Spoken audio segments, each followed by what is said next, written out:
Network chapter second page का video डाल रहे हैं। फर्स्ट पेज का वीडियो पहले अपलोड किया हुआ है, आप उसको रेफर कर लीजिएगा। प्रोटोकॉल्स की बात हो रही थी इसके अंदर। फर्स्ट 3 प्रोटोकॉल्स फर्स्ट पेज पे डिस्कस हो चुके हैं। फोर्थ से हम शुरू कर रहे हैं। Hyper text transfer protocol, HTTP। Full forms ध्यान रखिएगा, फुल फॉर्म से पूछी जाती है। हाइपर टेक्स्ट का मतलब क्या है पहले समझ लें। टेक्स्ट के साथ अगर pictures, graphics, sound, videos, hyperlinks, इन सबको भी हम इनकॉर्पोरेट करें तो उसको हाइपर टेक्स्ट बोलते हैं। जितने भी वेब पेजेस हैं आपके, वो सब हाइपर टेक्स्ट में है, क्योंकि उसके ऊपर केवल टेक्स्ट नहीं होता, साथ में पिक्चर्स, ग्राफिक्स, एनिमेशन, साउंड, बहुत सारी चीजें होती है। और हाइपर लिंक्स मतलब जिसपे क्लिक करने पर दूसरा वेब पेज खुल जाता है, वो जो लिंक्स होते हैं उनको हाइपर लिंक्स बोलते हैं। तो ऐसा वेब पेज या ऐसा आपका डॉक्यूमेंट जिसके अंदर ये हाइपर टेक्स्ट होता है, उसको हम वेब पेज बोलते हैं। और हाइपर टेक्स्ट ट्रांसफर प्रोटोकॉल आपका जो है, ऐसे वेब पेजेस को नेट पे ट्रांसफर करने के काम आता है। इसके डेवलपमेंट के साथ ही वेबसाइट्स बनना चालू हुआ था। नेट तो कभी से था आपके, इंटरनेट, लेकिन इंटरनेट का कंसेप्ट पहले से ही था, लेकिन वेबसाइट जो है आपकी hyper text transfer protocol develop होने के बाद बनना चालू हुई। ये इसमें लिखा हुआ है, it helps in transferring hyper text on network. Hyper text is a text with pictures, graphics, sound, videos and hyperlinks. And because of this protocol world wide web came in existence. मतलब आपका website वाला जो काम है, जिसके through आप net access कर सकते हैं। आजकल HTTP के साथ एस भी लग गया है। एस का मतलब है सिक्योर। और ऐसी वेबसाइट जो सिक्योर है, जो आपको सिक्योरिटी प्रोवाइड करती हैं, वो HTTPS के साथ आती हैं। किसी भी वेबसाइट्स को आपको ऐसा ओपन नहीं करना है जिस पर केवल HTTP ही लिखा हो, उनमें सिक्योरिटी का इशू होता है। HTTPS वाली वेबसाइट सिक्योर रहती है, use to protect highly confidential online transaction. जैसे खासकर बैंकिंग वाले जो है, शॉपिंग वाले हैं, इनकी वेबसाइट्स HTTPS वाली होती है, जहां आपको लॉगिन करना पड़ता है, अपनी डिटेल्स देनी पड़ती हैं उन वेबसाइट्स के अंदर। HTTPS आपका जो है ट्रांसमिट करता है सारी चीजों को इनक्रिप्टेड फॉर्म में। इनक्रिप्टेड यानी कोडिंग फॉर्म में। जैसे आप देखते हैं व्हाट्सएप पे लिखा हुआ आता है मैसेज इनक्रिप्टेड वाला, आपके मैसेज इनक्रिप्टेड है, यानी बीच में का किसी ने हैक भी कर लिया इसको, तो उसको समझ में नहीं आएगा, क्योंकि वो आपका कोड में चेंज हो जाता है। और सामने वाले के पे जब मोबाइल पे या कंप्यूटर पे जब वो मैसेज जाता है, तब वो डिकोड होके सामने वाले को मिल जाता है। बीच में कोई हैक नहीं कर सकता। HTTPS वेबसाइट्स आपकी जो है के अंदर जो काम आता है प्रोटोकॉल, जो सिक्योरिटी प्रोवाइड करता है, उसका नाम है SSL, secure socket layer protocol. और ये आपका जो है वेबसाइट्स को सिक्योर बनाता है, इंफॉर्मेशन को इंक्रिप्ट करता है कंप्यूटर्स के बीच में जब वो ट्रेवल करती है। तो ये आपका HTTP प्रोटोकॉल है। उसके बाद 2 प्रोटोकॉल आते हैं, SMTP, POP। दो क्या, 3 आते हैं, IMAP। ये तीनों ही आपके प्रोटोकॉल्स ईमेल से रिलेटेड है, खासकर SMTP और POP। SMTP generally, that is simple mail transfer protocol, generally handle करता है आउटगोइंग ईमेल, यानी आप जब ईमेल भेजते हैं तो उसको हैंडल करता है SMTP। ठीक है, जनरली। ऐसा नहीं है कि इनकमिंग को नहीं कर सकता, इनकमिंग को भी करता है कई बार, पर इनकमिंग के लिए जो विशेष बना हुआ है प्रोटोकॉल, वो है POP, that is post office protocol. POP 3 का मतलब, जो हेडिंग में दे रखा है POP 3, मतलब उसका वर्जन, नया वर्जन है 3। तो जनरली आउटगोइंग मेल्स को SMTP हैंडल करता है और इनकमिंग मेल्स को POP करता है। इस टाइप का काम होता है। It allows email client to retrieve emails from a mail server. मतलब मेल सर्वर, जैसे आपका जीमेल में आपका अकाउंट है, तो वो आपका मेल सर्वर है। वहां से ईमेल आपके कंप्यूटर पे पहुंचे तो कौन लाएगा? वो POP लाएगा। इसके अलावा एक प्रोटोकॉल और होता है, IMAP, internet message access protocol. ये भी ईमेल पे ही काम करता है। ये भी आपका ईमेल मैसेज को आपके कंप्यूटर पे लेके आता है, लेकिन ये इन ईमेल को डाउनलोड नहीं करता है। ये केवल आपको सर्वर से ही आपको डायरेक्ट दिखा देगा मैसेज को डाउनलोड नहीं करेगा। डाउनलोड करने के लिए पीओपी काम आता है। तो ये तीन प्रोटोकॉल्स आपके ईमेल पे काम करते हैं। कभी आपसे पूछ लें ईमेल के बारे में कौन से प्रोटोकॉल्स आते हैं, तो ये तीनों का ध्यान रखिएगा। पीओपी और आईएमएपी इनकमिंग मेल्स को देख रहे हैं, एसएमटीपी आउटगोइंग मेल्स को देख रहा है। ठीक है, लेकिन कभी क्वेश्चन में ऐसा आ जाए ईमेल का कौन हैंडल करते हैं, उसमें केवल एसएमटीपी दे रखा हो, तो एसएमटीपी पे टिक करके आइएगा। टेलनेट एक और आपका नया है प्रोटोकॉल। इसके अंदर क्या करते हैं हम, मैं अपने कंप्यूटर को दूसरे कंप्यूटर से लिंक करता हूँ, इंटरनेट के थ्रू करूँ या किसी और तरीके से, और मैं चाहता हूँ कि अपने कंप्यूटर पे बैठे बैठे सामने वाले कंप्यूटर का सारा एक्सेस मुझे मिल जाए। मैं अपने कंप्यूटर बैठे बैठे सामने वाला कंप्यूटर चला सकूँ। वो काम आपका जो है करता है टेलनेट प्रोटोकॉल। इसमें एक बार ध्यान रखिएगा, रिमोट कंप्यूटर पे लॉगिन करना, दैट इज रिमोट लॉगिन के काम आता है। रिमोट मतलब दूर, जो कंप्यूटर कहीं रखा हुआ है दूर, वहां पे हम लॉगिन कर सकते हैं, भले ही हम फिजिकली वहां पे प्रेजेंट ना हो। We can work on remote system just as we were sitting next to it, जैसे उसके सामने बैठे हो ऐसे ही काम कर सकते हैं। उसका सारा जो है सिस्टम, डेस्कटॉप वगैरह सब कुछ, फाइल एक्सेस सारा आपके कंप्यूटर पे खुल जाएगा। तो ये काम होता है। और इसके अंदर करेक्टर बेस्ड टर्मिनल विंडो काम आती है, मतलब जैसे आपके एसक्यूएल में होती है। एसक्यूएल की जो विंडो पे काम करते हैं आप, वो करेक्टर बेस्ड है, इसके अंदर केवल करेक्टर्स दिखते हैं, आपको कोई पिक्चर्स वगैरह नहीं दिखती हैं। उसको बोलते हैं सीयूआई या करेक्टर बेस्ड टर्मिनल विंडोज। ठीक है। आजकल टेलनेट के साथ ही एक नया सॉफ्टवेयर आपका काम आता है, एनीडेस्क। नाम सुना हो आपने, तो एनीडेस्क भी यही काम करता है, रिमोट लॉगिंग के काम आता है। आपके सिस्टम पे कुछ प्रॉब्लम आ गई है, कोई सॉफ्टवेयर आपका सही तरह से काम नहीं कर रहा है, आपने किसी पर्सन को जो उसके बारे में जानता है उसको दिखाने के लिए, सिस्टम उसके घर पे ले जाने के लिए, उसके सामने ले जाने के लिए जरूरत नहीं है, उसकी दुकान पे लाने की जरूरत नहीं है। केवल एनीडेस्क के थ्रू जो है आप उससे कनेक्ट हो सकते हैं, और वो अपने घर पे या ऑफिस में या अपनी शॉप पे बैठे बैठे आपके कंप्यूटर को एक्सेस करके ठीक कर सकता है। नेक्स्ट आता है आपका एफटीपी, फाइल ट्रांसफर प्रोटोकॉल। नाम से मालूम पड़ रहा है एफटीपी, दैट इज जो भी फाइल आप डाउनलोड अपलोड करते हैं, और करते ही हैं आप नेट पे, तो जो भी फाइल आप डाउनलोड अपलोड कर रहे हैं उनको जो है एक्सेस करवाना, वो काम होता है एफटीपी का, फाइल ट्रांसफर प्रोटोकॉल का। अपलोडिंग और डाउनलोडिंग दोनों। इसमें एक चीज और ऐड कर लीजिएगा, सर्वर से आपके कंप्यूटर पे यानी क्लाइंट पे, सर्वर से क्लाइंट पे, आपका कंप्यूटर क्या है, क्लाइंट, या मोबाइल क्या है, क्लाइंट। सर्वर से आपके कंप्यूटर पे फाइल आ रही है तो उसको बोलेंगे डाउनलोड, और आपके कंप्यूटर से सर्वर पे अगर जा रही है तो उसको बोलेंगे अपलोड। ठीक है, कई बार ये क्वेश्चन आता है। डायरेक्शन ध्यान रखिएगा, सर्वर से आपके पास आ रही है तो वो डाउनलोड है, आपके कंप्यूटर से कहीं और जा रही है, जैसे आप ईमेल कर रहे हैं किसी को, तो वो अपलोड है। Then W wireless application protocols, ये क्या काम करता है आपका, ये आपका वायरलेस फॉर्म में आपको इंटरनेट एक्सेस प्रोवाइड करता है। W access of internet in the mobile device. Mobile device जिसको हम लेके घूम सकते हैं, ऐसी डिवाइस को मोबाइल डिवाइस बोलते हैं। ठीक है, उनके अंदर इंटरनेट प्रोवाइड करना जो किसी केबल से जुड़े भी नहीं। मोबाइल डिवाइस का मतलब केवल सेलफोन से नहीं है, कोई भी चीज, टैबलेट हो, लैपटॉप हो, इनको लेके आप घूम सकते हैं। पोर्टेबल चीजें जो होती हैं उनको मोबाइल डिवाइस बोलते हैं। उसमें इंटरनेट प्रोवाइड करने के लिए जरूरी नहीं है कि आप उसको केबल से अटैच करें, तो वाईफाई के थ्रू आप उससे जुड़ सकते हैं। तो वो जो वाईफाई प्रोवाइड करता है आपका, वो कहलाता है वायरलेस एप्लीकेशन प्रोटोकॉल्स। एक wireless capable devices allows wireless cable devices to connect a wired network।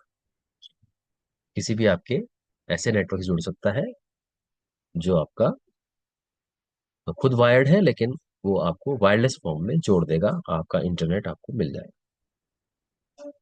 जैसे आपने अगर जियो का कनेक्शन ले रखा है, तो राउटर जो आपका है वो आपका वायर जुड़ा हुआ है, लेकिन आपके घर में वो क्या प्रोवाइड कर रहा है, वायरलेस इंटरनेट प्रोवाइड कर रहा है। ठीक है। और इसके थ्रू आप मल्टीपल डिवाइसेस को एक साथ जोड़ सकते हैं नेटवर्क से, और बिना किसी वायर या केबल का यूज किए हुए। ये है WAP wireless application protocol. Then comes VoIP voice over internet protocols. ये क्या काम करता है आपका? इंटरनेट पे जब आप कॉल करते हैं, जैसे व्हाट्सअप कॉल कर रहे हैं आप, तो व्हाट्सअप कॉल आप जो है केवल कंट्री में नहीं, आउटसाइड ऑफ कंट्री भी कर सकते हैं, अब्रॉड भी कर सकते हैं, पूरे वर्ल्ड में कहीं भी कर सकते हैं आप। तो इंटरनेट के थ्रू जो आप वॉइस कॉल करते हैं या वीडियो कॉन्फ्रेंसिंग कर रहे हैं, तो वो कौन प्रोवाइड करता है आपको? ये voice over internet protocol provide करता है। पहले आपको मालूम हो तो ISD कॉल लगते थे, इंटरनेशनल कॉल्स। उसके लिए आपको पहले बुक करना पड़ता था कॉल, और फिर जो है उसका जो पैसे भी है, जो काफी अमाउंट आपका आता था, उसका बिल काफी हैवी आता था बाहर बात करने के लिए। लेकिन आजकल व्हाट्सएप के थ्रू हम कहीं भी वर्ल्ड में कहीं भी बात कर सकते हैं। ये पॉसिबल हुआ है VoIP के द्वारा। Enables voice multimedia communication, voice और मल्टीमीडिया वीडियोस वगैरह, पिक्चर्स वगैरह, वो भी आप जो है आसानी से ट्रांसफर कर सकते हैं। और ये भी आपका जो है आपकी वॉइस को, जैसे अपन ने शुरू में देखा था इंटरनेट की बेसिक वर्किंग में, आपकी वॉइस को पैकेट्स बना के और भेज देता है नेटवर्क पे, और सामने वाले को वो चीज आपकी क्लियरली हैंड टू हैंड मिल जाती है। तो इंटरनेट टेलीफोन आपका जो है पॉसिबल हुआ है इस टेक्निक के द्वारा, और इससे जो है काफी आपका जो अमाउंट है टेलीफोन कॉलिंग के अंदर, वो आपका नहीं लगता। बिगेस्ट एडवांटेज ऑफ VoIP का जो बिगेस्ट एडवांटेज है वो यही है कि आपकी जो कॉस्ट है वो काफी कम होगी। तो ये सारे प्रोटोकॉल्स हैं, और भी कुछ आएंगे प्रोटोकॉल्स सिस्टम में इस चैप्टर के अंदर आगे। इन सब का ध्यान रखिएगा, खासकर इनकी फुल फॉर्म्स का। Then comes switching techniques. Switching techniques क्या है? डेटा जो ट्रांसमिट होता है उसकी डिफरेंट डिफरेंट टेक्निक्स होती हैं, इनको बोला गया स्विचिंग टेक्निक्स। पहले आपकी है सर्किट स्विचिंग। इसके अंदर क्या हो रहा है? एक एंड टू एंड पाथ, जो कीवर्ड आपको ध्यान रखना है वो है एंड टू एंड पाथ आपका स्टेब्लिश होगा। कैसे? जैसे आप किसी को कॉल करते हैं, तो जब आप कॉल करते हैं तो सामने वाले के पास रिंग जाती है, और जब उसको फोन को उठाएगा तभी आप आगे बोलना चालू करेंगे। यानी पहले आपने कंफर्म किया कि सामने वाला ने फोन उठा लिया, वो आपका बात सुनने के लिए तैयार है, यानी कनेक्शन आपका बैठ गया है। उसके बाद ही आप बात करेंगे ना, इसको बोलेंगे end to end path establish हो गया है। इसको ऐसे भी समझे जैसे आपको मैसेज भेजना है व्हाट्सएप पे या SMS भेजना है, तो उसमें आप कंफर्म नहीं करते कि सामने वाला उसको देखने के लिए तैयार है या नहीं, आप भेज देते हैं बस। तो वो end to end path establish नहीं हुआ। एंड टू एंड पाथ का मतलब एक सिरे से दूसरे सिरे पे पहले पाथ कंफर्म होगा, उसके बाद ही डेटा ट्रांसमिट होगा। इसको बोलते हैं सर्किट बनना, सर्किट स्विचिंग। सर्किट कंफर्म होगा, उसके बाद डेटा जाएगा। तो ये आपका एक डेडिकेटेड कम्युनिकेशन चैनल प्रोवाइड करता है, और क्वालिटी ऑफ कम्युनिकेशन इसमें ज्यादा होती है। कंटिन्यूस कम्युनिकेशन आपको करना हो तो उसके लिए आपको सर्किट स्विचिंग काम में लेनी होती है। कंटिन्यूस आपको जो है लगातार बात करनी है तो। लेकिन दिक्कत क्या है इसमें? कई बार जो है हम कनेक्शन नहीं बिठा पाते, उस कारण से सामने वाले को मैसेज नहीं कर पाते, message in the sense call नहीं कर पाते। कि इस सर्किट स्विचिंग के अंदर फिजिकल लिंक होना, दोनों अ, जो आपकी डिवाइसेस हैं उनका लिंक होना आपस में जरूरी। तो कई बार इसमें काफी टाइम लग जाता है, लाइंस बिजी हैं या कुछ और टेक्निकल फॉल्ट है। मैसेज में ऐसा नहीं है, मैसेज के अंदर आप जो है भेज देते हैं मैसेज बस, और वो आगे से आगे आपका ट्रांसफर होता हुआ पहुंचता है। कैसे पहुंचता है वो लिखा हुआ है मैसेज स्ट्रिंग के अंदर। इन दिस टाइप, पहले आपका मैसेज मैसेज ऑफिस के अंदर जाता है। मैसेज ऑफिस मतलब आपने अपने जैसे व्हाट्सएप से मैसेज भेजा, तो आप देखते हैं वहां पर सिंगल टिक और डबल टिक का मतलब, सिंगल टिक का मतलब आपके कंप्यूटर आपके मोबाइल से वो मैसेज चला गया है और व्हाट्सएप के सर्वर पे पहुंच गया है। अब आपकी सपोज अपने फोन से डिलीट भी करते हैं मैसेज, तो कोई बात नहीं है, क्योंकि वो व्हाट्सएप के सर्वर पे यानी मैसेज ऑफिस में पहुंच चुका है, और वहीं से आगे डिलीवर हो जाएगा। और ये अपने मैसेज ऑफिस जो है अपने सर्वर पे उसको हार्ड डिस्क में स्टोर कर लेते हैं, और फिर जब भी आगे लाइंस फ्री होती हैं तो ये आगे उसको फॉरवर्ड करते हैं जहां भी उनको पहुंचाना होता है। तो कई बार हम देखते हैं कि व्हाट्सएप पे जब मैसेज भेजते हैं तो सिंगल टिक आ जाता है, लेकिन डबल टिक नहीं आता। डबल टिक का मतलब क्या है कि सामने वाले मोबाइल पे पहुंच गया वो। तो कई बार डबल टिक आने में टाइम लग जाता है। तो डिपेंड करता है कि लाइंस खुली हुई हैं, नहीं है, बिजी हैं, उसके ऊपर डिपेंड करता है। तब तक वो मैसेज कहाँ रहता है? व्हाट्सएप के हार्ड डिस्क पे रहता है, व्हाट्सएप के सर्वर के हार्ड डिस्क पे। और जब पाथ अवेलेबल होता है तो वो डेस्टिनेशन पे पहुंचता है। इसी को हम इसीलिए इसको हम स्टोर एंड फॉरवर्ड टेक्निक भी बोलते हैं। पहले स्टोर करता है मैसेज, फिर आगे भेजता है। सर्किट स्विचिंग के अंदर ऐसा नहीं था। सर्किट स्विचिंग के अंदर क्या होता है? हैंड टू हैंड जाता है काम। कॉलिंग जो होती है वो सर्किट स्विचिंग का एग्जाम्पल है, और व्हाट्सएप पे मैसेज भेजना मैसेज स्विचिंग का एग्जाम्पल है। मैसेज स्विचिंग जैसी ही पैकेट स्विचिंग भी होती है, लेकिन थोड़ा सा डिफरेंस होता है इसके अंदर। सिमिलर काम सिमिलर होता है, भेजने का तरीका सेम है। इसमें तीन डिफरेंस है, उनको नोट कीजिएगा आप। पहला, जो पैकेट्स आपके जाते हैं वो फिक्स साइज के होते हैं, मतलब एक ही जैसे से होते हैं सारे पैकेट्स। जो हमने फर्स्ट पेज में वर्किंग देखी थी, तो उन्होंने फर्स्ट पेज नहीं पढ़ा है तो फर्स्ट पेज पढ़े तो ही आपको समझ में आएगा कि पैकेट्स कैसे जाते हैं। तो जो पैकेट्स हैं आपके हैं वो फिक्स साइज के होते हैं, पहला डिफरेंस। दूसरा, मतलब मैसेजिंग के अंदर फिक्स साइज के नहीं होते, छोटे बड़े हर तरह के होते हैं। पैकेजिंग में सारे फिक्स साइज के होंगे। सेकंड डिफरेंस, मैसेजिंग के अंदर मैसेज कहाँ पे स्टोर हो रहा है? सर्वर की हार्ड डिस्क पे। लेकिन पैकेट स्विचिंग के अंदर कहाँ पे स्टोर होता है? ये मेन मेमोरी में। मेन मेमोरी, कंप्यूटर के अंदर दो तरह की मेमोरी होती है, प्राइमरी और सेकेंडरी। प्राइमरी मेमोरी होती है मेन मेमोरी, और सेकेंडरी मेमोरी होती है हार्ड डिस्क। और जो प्राइमरी मेमोरी होती है, मेन मेमोरी, वो फास्ट होती है वर्किंग में हार्ड डिस्क के कंपैरिजन में। इसीलिए पैकेट स्विचिंग आपकी जो है ये फास्ट भी होती है स्पीड में।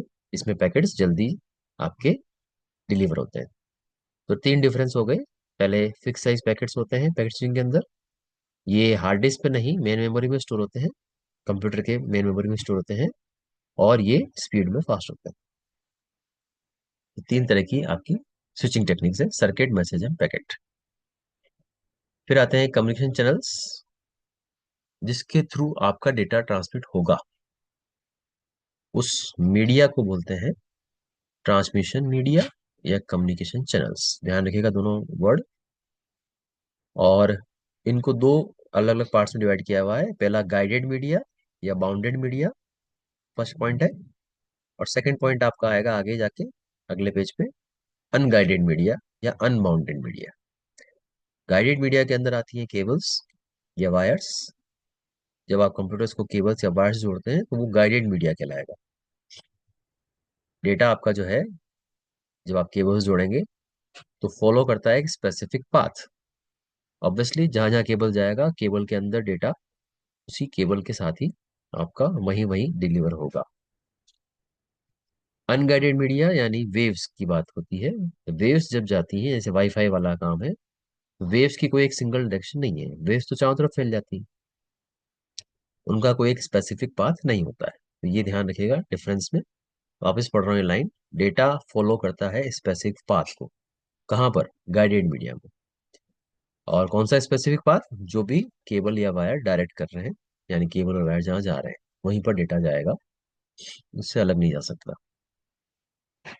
अनगाइडेड मीडिया में देखेंगे अपन कि वो सब जगह आपका स्प्रेड हो जाता है। अब गाइडेड मीडिया की और पार्ट्स की बात करें तो तीन तरह की केबल्स आप पढ़ेंगे इसके अंदर। पहला आपका है ट्विस्टेड पेयर केबल। इसमें दो वायर होते हैं हेलिक्स फॉर्म में। हेलिक्स फॉर्म यानी डीएनए जैसा, डीएनए फॉर्म के अंदर दो वायर आपके मिलेंगे, और आपस में एक तरह से गुथे हुए होते हैं, जैसे अपन सिंपल इलेक्ट्रिक वायर होता है जैसा। और उसको भी हम आगे डिवाइड करें तो दो तरह के वायर हैं इसके अंदर भी, ट्विस्टेड पेयर के अंदर भी, वीजीएम और डीजीएम। वीजीएम जिसके अंदर केवल साउंड जाती है उसको वीजीएम बोलते हैं, जो केवल साउंड को ही ट्रांसमिट कर सकते हैं वायर्स।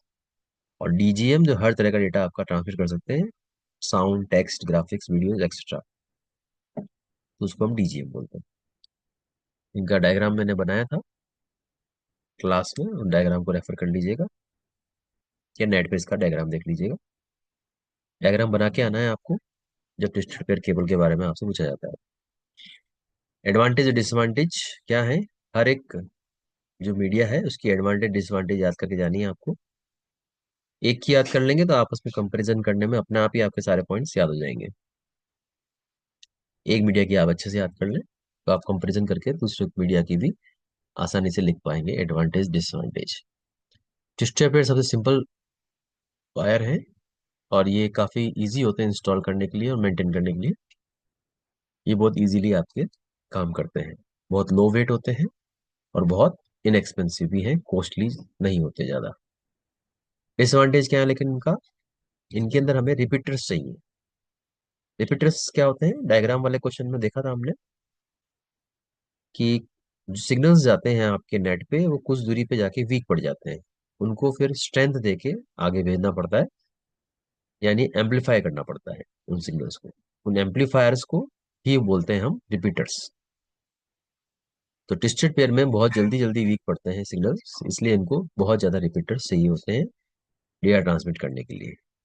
पहला डिसएडवांटेज। दूसरा डिसएडवांटेज, ब्रॉडबैंड ट्रांसमिशन नहीं हैंडल कर सकते। ये कुछ लिमिट तक ही आपके ट्रांसमिशन कर सकते हैं, ब्रॉडबैंड टाइप का जो है नेट ये आपका हैंडल नहीं कर पाएंगे। यानी अभी करंट सिनारियो के अंदर तो ट्विस्टेड पेयर आपके काम जनरली नहीं आते हैं, क्योंकि 4G 5G जो नेटवर्क है ये ब्रॉडबैंड नेटवर्क है आपका, ये हैंडल नहीं कर पाते। लोएस्ट स्पीड सपोर्टर है, ऑब्वियसली दिख ही रहा है आपको, बहुत कम स्पीड चलती है इसके अंदर। और इसके अंदर एक दिक्कत और है, पॉसिबिलिटीज होती है क्रॉस टॉक की। क्रॉस टॉक मतलब एक वायर से दूसरे वायर में सिग्नल्स का लीक कर जाना, क्रॉस कनेक्शन हो जाना। कई बार हम फोन में देखते हैं क्रॉस कनेक्शन हो जाता है, किसी और की बात हमें सुनाई दे रही है या कहीं और से आवाज आ रही है, तो जनरली आपके टेलीफोन लाइंस में जो होता है आपका, तो वो क्रॉस टॉक कहलाता है। क्रॉस टॉक हमको डिफाइन करें तो leaking of signals from one wire to another, इसको हम बोलते हैं क्रॉस टॉक। क्रॉस टॉक की संभावना इसमें होती है।